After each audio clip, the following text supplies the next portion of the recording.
to come into existence by 1st of April 2027. Obviously, this is subject to all regulatory approvals from MCA, SEBI, RBI, cabinet approval and presidential approval in terms of articles of association. Further, from a business integration perspective, there is already large alignment between PFC and REC. Both the companies have a very similar business model and similar regulatory frameworks across functions. Over the last few years, we have aligned many of our policies across lending, pricing, accounting, and operational processes. So the foundation is already strong. Further, as we progress on this journey, we will continue to provide the updates on the key milestones. With this, I would like to share some highlights on the consolidated performance for financial year 26. On a consolidated basis, we have the largest NBFC loan book at around 11.64 lakh crores. As a group, we also continue to maintain the leadership position in the renewable financing with one of the largest renewable book of rupees 1.65 lakh crore. Our consolidated profit after tax is the highest among NBFCs at rupees 33,625 crores. At the same time, our asset quality continues to remain strong with net NPAs at around 0.13%. With this size, balance sheet strength and sector expertise, we believe that PFC REC restructuring will create a financial institution of significant scale and strategic relevance.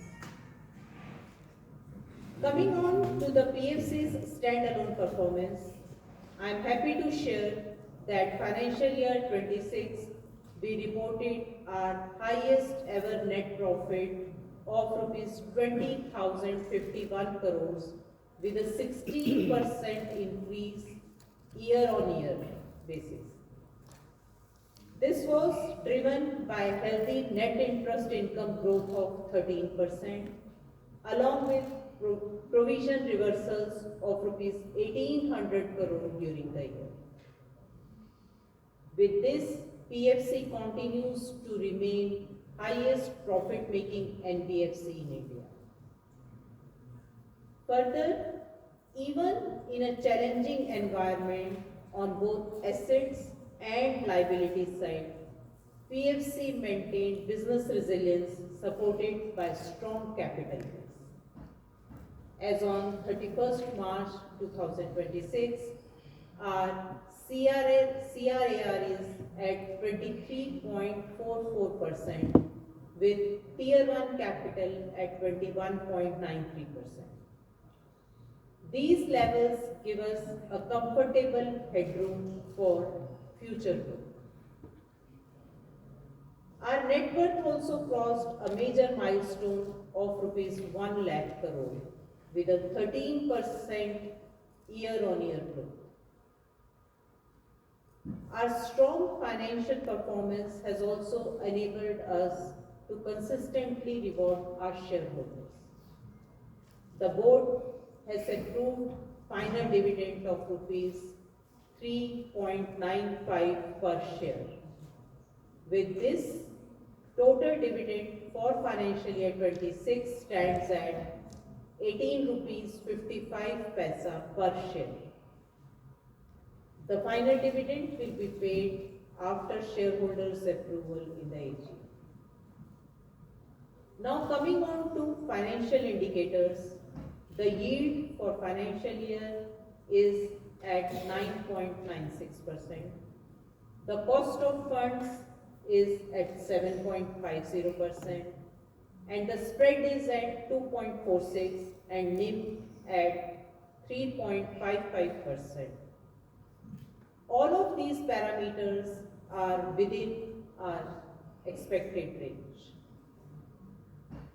Moving on to the asset quality, in line with the guidance shared earlier, we have successfully resolved Sinnar Thermal Power Project of rupees 3,001 crore under the NCLT.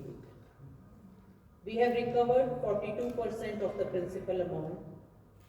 Further, with 80% provisioning on this asset, the resolution resulted in provision write-back nearly of rupees 670 crores during this quarter.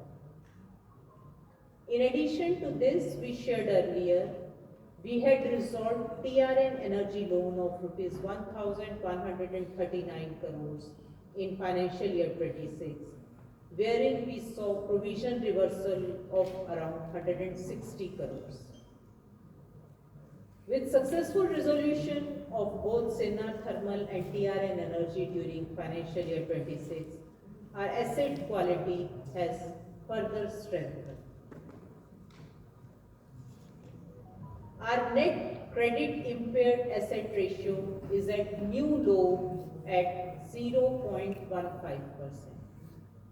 Gross credit impaired asset ratio is at 1.09%.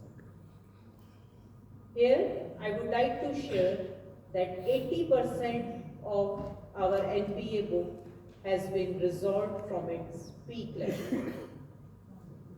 With this, our stage 3 book is now at 6,323 crore, comprising of 19 projects.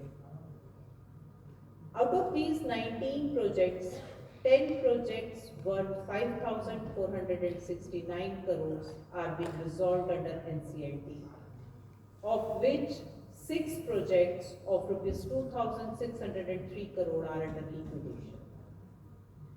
The remaining 9 projects of 854 crore are being resolved outside NCLT, of which one of the major project is Shiga Energy loan of rupees 522 crores, where approval from co-lender is available.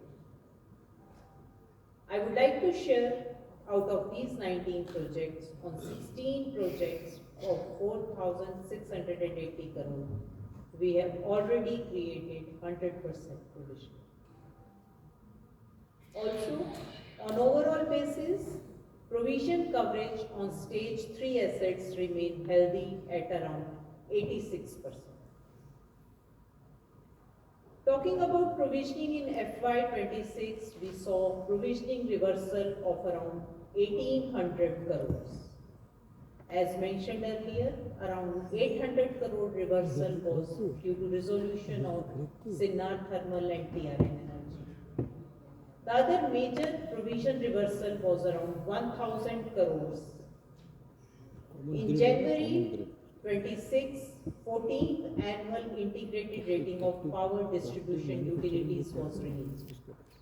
In the report, ratings of 18 DISCOMs have been upgraded, while 9 DISCOMs have seen the downgrade.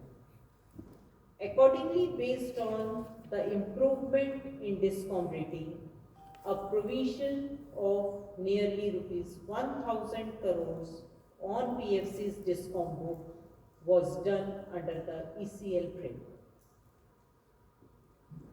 Now let me turn to the loan asset book.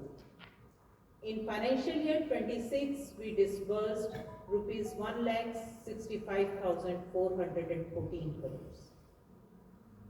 In renewable, as India is moving towards firm and dispatchable green power, major disbursements were in hybrid solar wind projects. On distribution front, lending was driven by short and medium term loans, funding requirement. In conventional generation, we capitalized on refinancing opportunities, especially in the government sector. With this, The loan book closed at around rupees 5.8 lakh crore, reflecting 7% growth during the year. You know that starting February 25, RBI started with the rate cut and the repo rates saw an overall reduction of 125 basis points, leading India into a lower interest rate cycle. For NBFC like PFC, in a low interest rate cycle, generally there is a prepayment pressure, which is a well accepted and known risk. In FY26, with a strategy of 3 Rs, realistic, resilient and robust loan growth, we had shared our loan growth guidance. However, considering the declining interest rate cycle, competitive pressures from banks, the prepayments were disproportionate to that which was factored in, particularly in the commissioned segment, as banks aggressively refinanced these assets. If we see without these prepayments, our loan asset growth would have been in our earlier guided range of 10 to 11%. For FY27, we do not expect further rate cuts from RBI. This is reflected in the fact that RBI kept the repo rate unchanged at 5.25% for the second consecutive meeting and maintained a neutral stance during the first MPC for FY27. Therefore, we believe that prepayment pressure should moderate going forward. On the sectoral front, I am proud to share that India ranks third globally in terms of renewable energy installation capacity. The power sector continues to remain one of the strongest growth stories. India's total power capacity has now crossed 530 gigawatt, primarily driven by the renewable additions. During FY26 alone, India added around 55 gigawatt of non-fossil fuel capacity, and this is the highest increase in NBP. The electricity demand in India continues to remain strong. Peak power demand touched at all-time high of 256 gigawatt in April 2026. At the same time, rising electricity demand is creating the need for firm renewable power. For this, focus is on adding hybrid renewable projects, RE with energy solutions such as battery storage, pump storage, etc. In FY26, nearly 40% of the tendered renewable capacity included storage components, while another 30% related to hybrid projects. I am happy to share that PFC has already started sanctioning energy storage solutions. Cumulatively, we have sanctioned around 16,000 crore towards battery storage and pump storage projects. This gives us an early mover advantage in financing new and emerging technologies. On the distribution side, DISCOM performance continues to see improvements.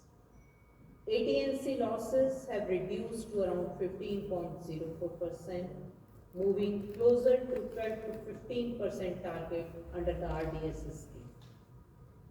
Further, for the first time at an all-India level, DISCOMs have reported a positive PAT of approximately 2,700 crores.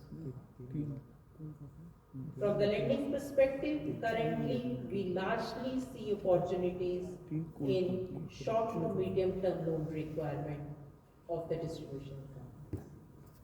In conventional energy space, we see opportunities emerging across thermal and nuclear capacity expansion aligned with the national goal.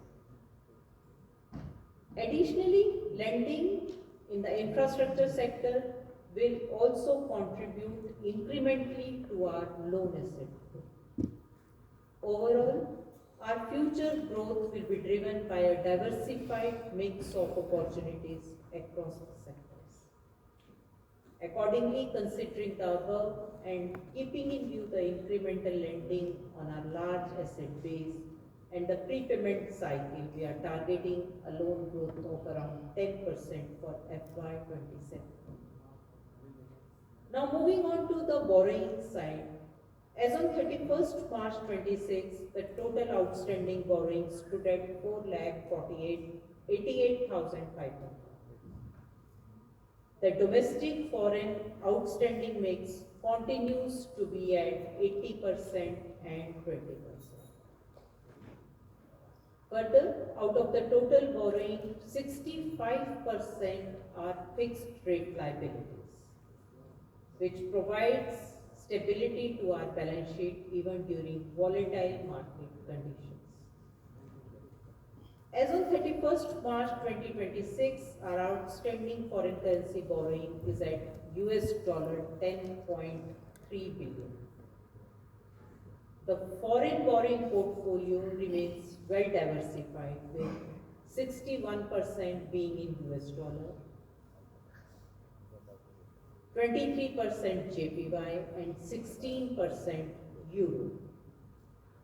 If we see, around 97% of the total foreign currency portfolio is hedged against foreign currency risk.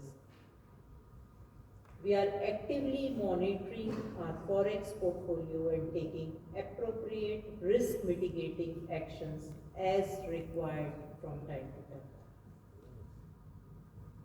To conclude, I would like to reiterate that our balance sheet remains strong, our liquidity remains robust, and our funding access remains well diversified across domestic and international markets.